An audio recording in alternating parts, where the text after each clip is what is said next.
तो टूट गई थी, ये यहाँ कैसे? इम्पॉसिबल।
मुझे माफ कर दो डेविड, मुझ पर रहम करो प्लीज।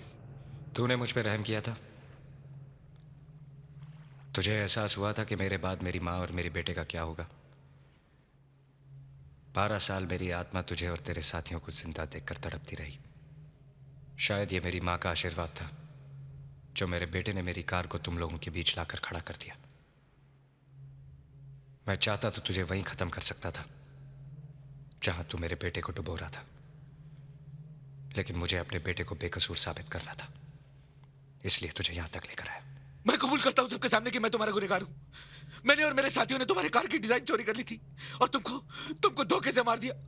इंस्पेक्टर साहब, मुझे गिरफ्तार कर लीजिए प्लीज प्लीज। मिस्टर कपूर, इसे कहते हैं कुदरत का फंडा। इंसान गुनाह कर कर उस पर पर्दा डाल देता है, मगर कुदरत सारे पर्दे उठा देती है।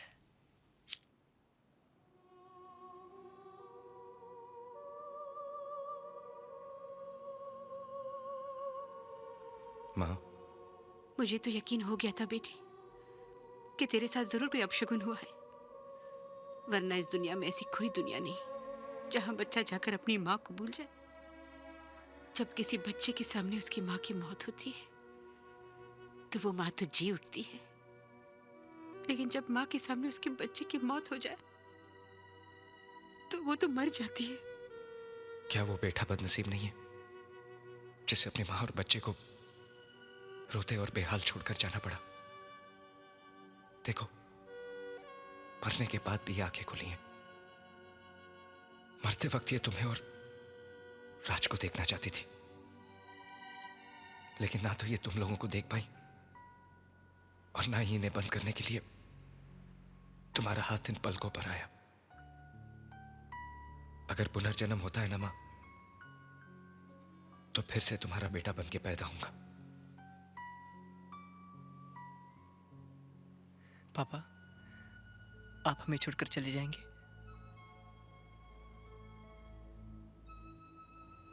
चला तो मैं 12 साल पहले ही गया था।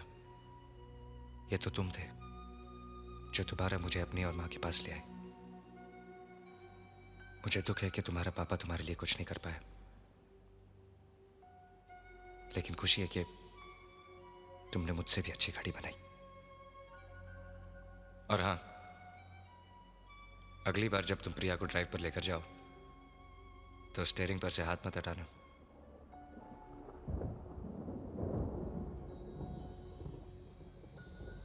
चलता हूं। No tears.